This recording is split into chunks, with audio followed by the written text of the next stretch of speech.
Hi guys, how are you. मैं सुल्तान अली एक बार फिर हाजिर हूँ आपके ऑनलाइन क्लास में। तो देखिए, आपका जो टॉपिक चल रहा है 11वीं बायोलॉजी में, वो चल रहा है ब्रायोफाइटा का वर्गीकरण।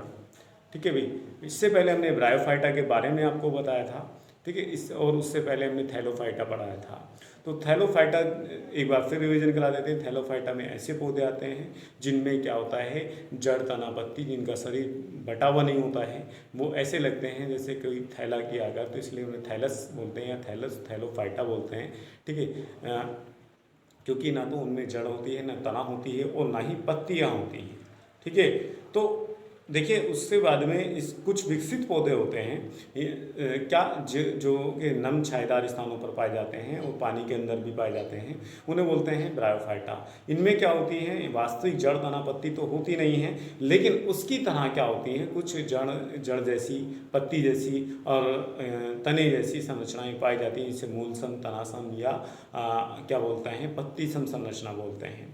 ठीक है। तो अब क्या है, उनका वर्गीकरण क्या है, यानी उनको बांटा है, कितने भागों में बांटा है। ब्रायोफाइटा के अंदर दो प्रकार के पौधे आते हैं, दो भागों में बांटा है। क्या, नंबर 1 लिवरवर्ट और नंबर 2 मॉस। ठीक है। नंबर 1 क्या आता है, लिवरवर्ट ये पौधे आते हैं, और नंबर 2 जो होते हैं वो क्या होते हैं, मॉस या फन बोलते हैं इसको। क्या बोलते हैं इसको, मॉस या फन।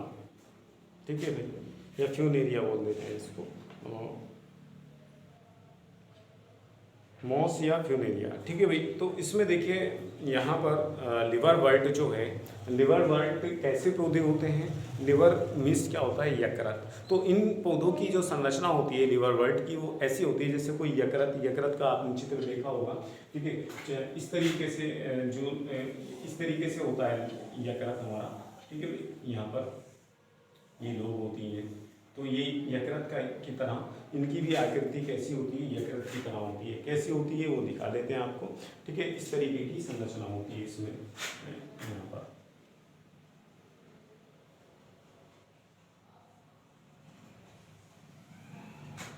यहाँ देखिए। ठीक है भाई। और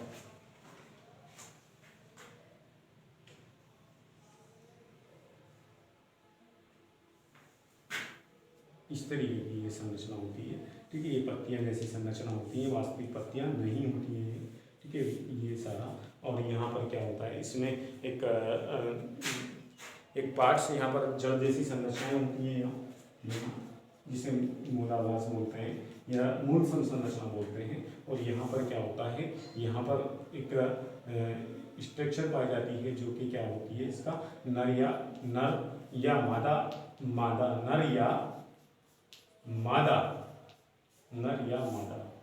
लैंगिक जनन अंग होता है, लैंगिक जनन अंग होता है, जनन अंग। ठीक है भाई। तो ये होता है इसमें। अब ये इसकी संरचना कैसी है, जैसे क्या होती है, जैसे कि तो कोई लिवर की संरचना। ठीक है, तो इसीलिए इसे पौधों को क्या बोलते हैं, लिवरवर्ट बोलते हैं। ठीक है, इसमें और यहाँ पर क्या होते हैं, कप जैसी आकृति पाई जाती है, जिन्हें क्या बोलते हैं, जैमा कप बोलते हैं। क्या बोलते हैं जिन्हें, जैमा कप। तो ये स्ट्रक्चर मैंने आपको फोटो के माध्यम से मैं भेज दिए हैं उसमें, आप नोट्स में देखें इसमें। तो इनके दोनों के डायग्राम हैं, किस किस के, एक तो लिवरवर्ट का भी और दूसरा मॉस का भी आपको डायग्राम मैंने भेज दिए हैं। तो इसमें क्या है, आपको बताना है सबसे पहले लिवरवर्ट के बारे में कि लिवरवर्ट कहाँ पाए जाते हैं। तो लिवरवर्ट जो होते हैं वो कहाँ पाए जाते हैं, प्राय नम और छायेदार स्थानों पर पाए जाते हैं। ठीक है भाई। और कहाँ पाए जाते हैं, जैसे नदियों के किनारे भाई, जैसे क्या होता है, पेड़ों के नीचे छायेदार स्थान होता है। नमी कहाँ पर होती है, नदियों के किनारे, कहीं तालाब है उसके किनारे, या कहीं पर क्या है, कोई नाला निकला हुआ है, नाला वगैरह निकला हुआ है, तो उसके किनारे में दलदल वाले स्थानों पर। दलदल क्या होती है, यानी कि जहाँ पर क्या होती है, मिट्टी के अंदर पानी भी होता है और घास फूस भी होती है। ऐसे लगती है जैसे कोई ज़मीन हो, लेकिन वास्तव में उसमें क्या होता है, पानी होता है, जिसमें अगर कोई जंतु धंस जाए तो उसके अंदर धंसता ही रहता है, निकलना बड़ा मुश्किल हो जाता है किले से। ठीक है। तो वो दलदली भूमि में, गीली मिट्टी में, पेड़ों की छालों पर आदि पर उगते हैं। ठीक है, कहाँ, कौन, लिवरवर्ट।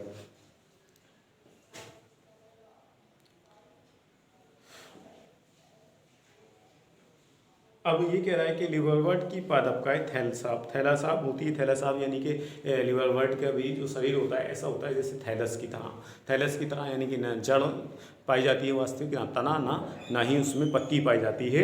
ठीक है, उसमें क्या होता है मार्केंसिया ये जो चित्र है ये मार्केंसिया का है। ठीक है भाई, तो ये लिवरवर्ट ही मार्केंसिया है। आगे है थैलस पृष्ठधर होते हैं तथा अधस्तर बिल्कुल चिपके होते हैं। इसके पत्तीदार सदस्यों में पत्तियों की तरह की छोटी छोटी संरचनाएं होती हैं जो तने की तरह की रचना पर दो कतारों में होती हैं। यानी कि ये देखिए, ये पत्ती की तरह संरचना होती है, ये वाली पत्ती की तरह संरचना होती है। ठीक है भाई, और पत्ती कैसी होती है इसमें, आगे कह रहा है कि इसके पत्तियों की तरह छोटी छोटी से, पत्ती की वास्तविक पत्ती नहीं पाई जाती लेकिन पत्ती की तरह क्या होती है, संरचनाएं पाई जाती है। आगे लिवरवर्ट में एलिंगिक जनन थैलस के विखंडन अथवा विशिष्ट संरचना जैमा द्वारा होता है। जैमी हरी कोशिकीय एलिंगिक कलियां हैं। देखिए इसके अंदर जो होता है एलिंगिक जनन जो होता है ये गैमा कप के अंदर ही क्या बनते हैं, यहाँ पर ये स्पोर्स बनते हैं। ठीक है, एलिंगिक जनन इनके माध्यम से ही होता है। क्या होता है, एलिंगिक जनन किसके माध्यम से होता है, जैमा कप, या इन्हें गैमा कप बोलते हैं। ठीक है, ये कलियाँ होती हैं बहुकोशिक, और यहीं पर ही क्या होता है, यहाँ पर ही ये जैमा कप होते हैं में स्थित होते हैं। ये अपने पैतृक पादपों से अलग हो जाती है और इसमें एक नया पादप उग जाता है लैंगिक जनन के दौरान। हाँ, क्या होता है देखिए, ये एलैंगिक जनन नहीं, इसमें जब एलैंगिक जनन पाया जाता है तो उसमें क्या होता है, ये गैमा कप जो होती हैं अपने इस प्लांट से, जो इसका पेरेंट्स प्लांट है, यानी इससे अलग होकर के ये कलियां जो होती हैं, जैसे ये कलियां अलग होकर के क्या करती, अपना एक नया पौधा बना लेती है। जैसे आपने देखा होगा पत्थर चटा का पौधा जिसे ब्रायोफिल्म कहते हैं, तो ब्रायोफिल्म की पत्तियों पर क्या होता है, छोटी छोटी कलियां आती हैं, बड्स आती हैं, वो पौधा बना लेती हैं और छोटा पौधा अलग होकर के नया पौधे का निर्माण करता है। ठीक है, पत्तियों से अलग होकर के। तो ठीक इसी तरीके से ये जो कलियां हैं जैमा कप वाली, ये भी अलग होकर के क्या होती हैं, अलग अलग हो जाती हैं। ठीक है भाई,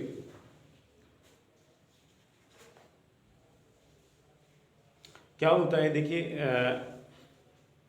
लैंगिक जनन के दौरान क्या होता है, या तो लैंगिक जनन के दौरान इसमें ये नर या मादा इस अंग बनते हैं, या तो दोनों इसमें बनते हैं या अलग अलग पर बनते हैं, और दोनों युग्मक उत्पन्न करते हैं। युग्मक के बाद क्या होता है, फर्टिलाइजेशन होता है, निषेचन होता है, यानी कि मेल युग्मक और फीमेल युग्मक दोनों आपस में मिलकर के फर्टिलाइजेशन करते हैं। ठीक है, थैलस पर बनते हैं, और क्या ठीक है भाई, उसके बाद में क्या बनते हैं मार्केज,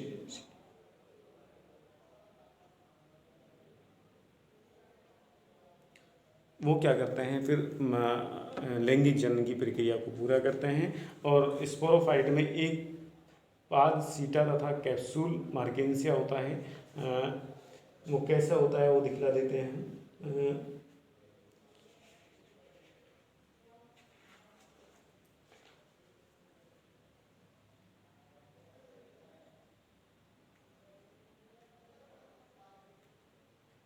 स्पोरोफाइट के अंदर स्पोरोफाइट देखिए, इसमें क्या होता है, दो प्लांट होते हैं, स्पोरोफाइट और गैमेटोफाइट। तो गैमेटोफाइट जो होते हैं वो तो क्या होते हैं, यानी गैमेट्स उत्पन्न करने वाले ये वाले, जिसमें नर या मादा लैंगिक अंग होता है। जबकि ऐसे पौधों इनसे जो बनने वाले, इसके बाद में जो फर्टिलाइजेशन होगा, फर्टिलाइजेशन के बाद में क्या बनेगा, जो युग्माणु बनेगा, ये जिसे बोलते हैं जाइगोट, तो वो क्या करता है, स्पोरोफाइट को जन्म देता है। स्पोरोफाइट क्या करता है, बड़ा होकर के उसके अंदर संरचना पाई जाती है। वो संरचना जो होती है वो क्या की होती है, फूट सीटा और कैप्सूल का निर्माण होता है। ठीक है, और वहाँ से ही क्या होता है, उसमें एक कैप्सूल का निर्माण होता है इस तरीके से। यहाँ पर जैसे ये दिखला रखा है अगले वाले उसके अंदर, ये इस तरीके से ये क्या होता है, कैप्सूल के अंदर ही क्या होता है, कोशिकाओं में विभाजन होता है, जिसे बोलते हैं अर्धसूत्री विभाजन होता है। इसमें क्या होता है, अर्धसूत्री विभाजन। यहाँ से दिख रहा है कि नहीं दिख रहा,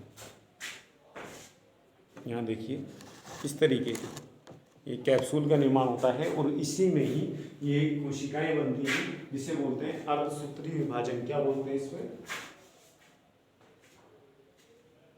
ये अर्धसूत्री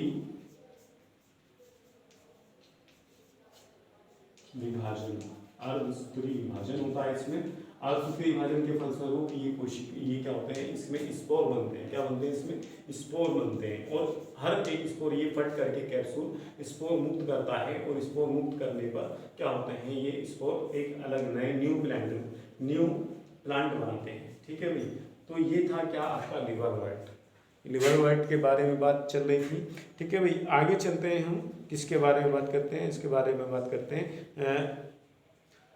तो इसके अंदर बात क्या होती है कि दोनों ही स्टेज पाई जाती हैं, बीजाणुउद्भिद भी और युग्मकोद्भिद भी। युग्मकोद्भिद यानी गैमेटोफाइट्स और स्पोरोफाइट। स्पोरोफाइट तो ये वाला हो गया जिसमें कैप्सूल और सीट, ये पादाब और फूट पादाब और कैप्सूल। ठीक है ना, ये वाला पादाब हो गया क्योंकि इसका पौधा जो होता है वो एक पाद, सीटा तथा कैप्सूल। एक पाद तो ये और सीटा ये और कैप्सूल ये। तो इसमें बात होता है ये क्या है हमारा, ये पौधा जो होता है हमारा बीजाणुउद्भिद होता है, वो स्पोरोफाइट होता है। अब स्पोरोफाइट जो होते हैं ये जर्मिनेट होकर के दोबारा से इसको जन्म देते हैं। ये कहलाता है, ये वाला होता है हमारा युग्मकोद्भिद। ये युग्मक उत्पन्न करने वाला होता है, यानी गैमेट्स उत्पन्न करने वाला होता है। इसमें मेल और फीमेल दोनों युग्मक बनते हैं, तो इसे बोलते हैं गैमेटोफाइट्स। क्योंकि गैमेट उत्पन्न कर रहा है तो ये गैमेट को उत्पन्न करने वाला गैमेटोफाइट, वो स्पोरों को उत्पन्न कर रहा है तो वो स्पोरोफाइट कहलाएगा। ठीक है, तो ये अवस्था पाई जाती है किसके अंदर? लिवरवर्ट के अंदर पाई जाती है। नेक्स्ट आता है हमारा मोस का। क्या है भाई? मोस या फ्यूनेरिया का। मोस को क्या बोलते हैं? फ्यूनेरिया भी कहते हैं। ठीक है भाई, तो इसमें देखिए जीवन चक्र क्या, फिर इसमें क्या रहा है, मोस का भी डायग्राम उसमें बना हुआ दिया है किसके किताब के अंदर।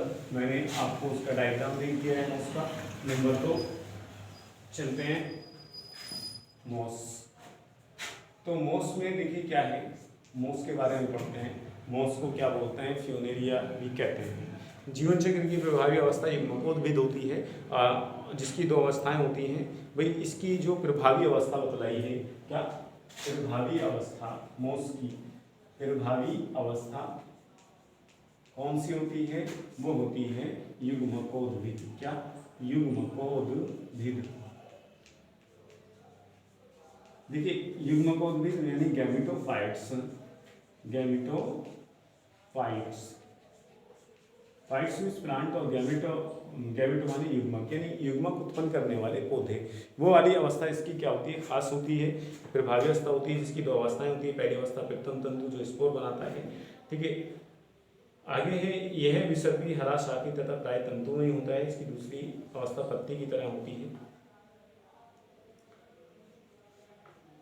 इसकी पहली अवस्था कैसी होती है? पहली अवस्था जो होती है वो कैसी होती है? एक तंतु की तरह, एक धागे की तरह होती है। किसकी? इसकी युग्मकोद्भिद की अवस्था जो होती है एक धागे की तरह होती है। ठीक है, इस तरीके से। और फिर दूसरी अवस्था जो होती है, पहली अवस्था प्रथम तंतु जो स्पोर बनाता है, यह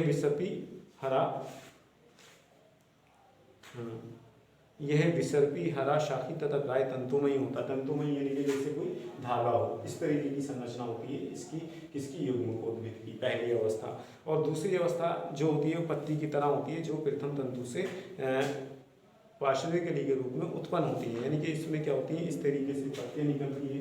यहाँ पर ये पत्तियाँ से निकलती हैं इसमें।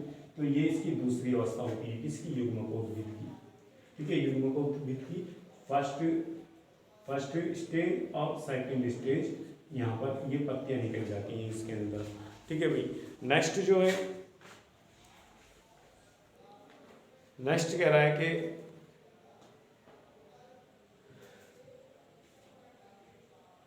इसकी दूसरी अवस्था पत्ती की तरह जो प्रथम तंतु से पार्श्विक कली के रूप में उत्पन्न होती है। इनमें एक सीधा पतला तनासा होता है जिस पर सर्पिल रूप में पत्तियां लगी रहती हैं। भाई ये सर्पिल रूप में यानी पतला है, सर्पिल रूप में इसने यानी लहरा करके क्या होती है? पत्तियां इसमें लगी हुई होती हैं।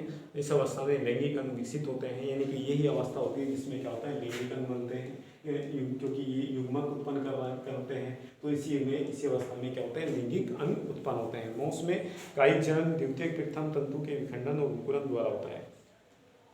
कायिक जनन जो होता है वो किसके द्वारा होता है, इसमें विखंडन यानी टूटने की वजह से, तंतु के उस जो तंतु फिलामेंट से धागे की तरह हैं उसके टूटने से क्या होता है, वो अलैंगिक जनन यानी कायिक जनन होता है। कायिक जनन कहते हैं यानी जब कभी किसी पौधे का, प्लांट्स का ये पार्ट्स टूट जाए और वो अलग क्या है, अलग पौधा तैयार कर ले। जैसे क्या होता है, गन्ने को काट दिया जाता है, आपने देखो गन्ने को काट करके बोया जाता है, तो ये क्या है, विखंडन विधि है, कायिक जनन होता है।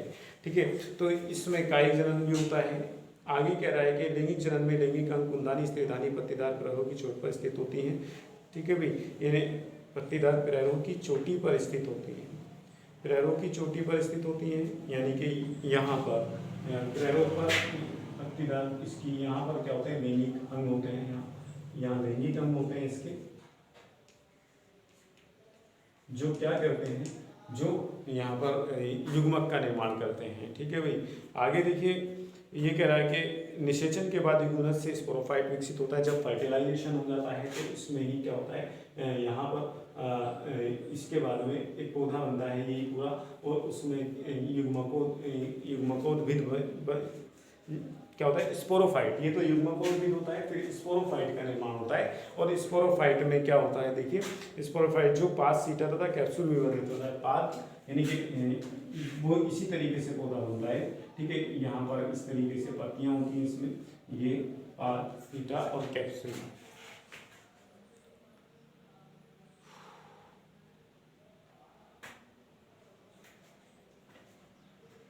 यहाँ से इस तरीके से नली निकलती है और ये कैप्सूल की तरह संरचना ले लेता है। ये होता है हमारा कैप्सूल, क्या होता है कैप्सूल, और ये हो गया हमारा सीटा और ये पात। ठीक है, तो ये बीजाणु की संरचना होती है, और इसी के अंदर ही क्या होते हैं, स्पोर्स बनते हैं। क्या बनते हैं, इसमें स्पोर्स बनते हैं, ये किसके द्वारा, मियोसिस के द्वारा। ठीक है भाई, क्या बनते हैं इसमें, मियोसिस के बाद स्पोर बनते हैं। मियोसिस कहते हैं समसूत्री विभाजन को, काय को मियोसिस कहते हैं, मियोसिस समसूत्री विभाजन, समसूत्री विभाजन। ठीक है भाई, तो इस विभाजन के फलस्वरूप क्या होता है, इस विभाजन के फलस्वरूप इसके अंदर यानी कि जो बीजाणुविद होती है उसके अंदर गुणसूत्र 2n होते हैं। तो 2n ही कोशिकाएं बनती हैं, और 2n कोशिका बनने के बाद में जब ये मुक्त होती हैं, ये स्पोर्स, ठीक है, ये स्पोर्स क्या हो जाते हैं, जब मुक्त होते हैं तो मुक्त होकर के क्या बनाते हैं, एक नया पौधा बनाएंगे। क्या बनाएंगे भाई, एक नया पौधा बनाएंगे, हर एक स्पोर। ठीक है, तो ये क्या कहलाता है, ये वाला पौधा कहलाता है स्पोरोफाइट। क्या होता है इसमें, ये स्पोरोफाइट होता है। तो ये मैंने किताब का इमेज आपको भेज दी है। ठीक है, इसे आप पढ़ लेना, कुछ बात समझ में आए तो आप मालूम कर लेना। ठीक है भाई, तो ये होता है। इसके सामान्य सदस्य जो होते हैं वो फ्यूनेरिया और क्या होता है, पॉलीट्राइकम और स्फैग्नम होता है।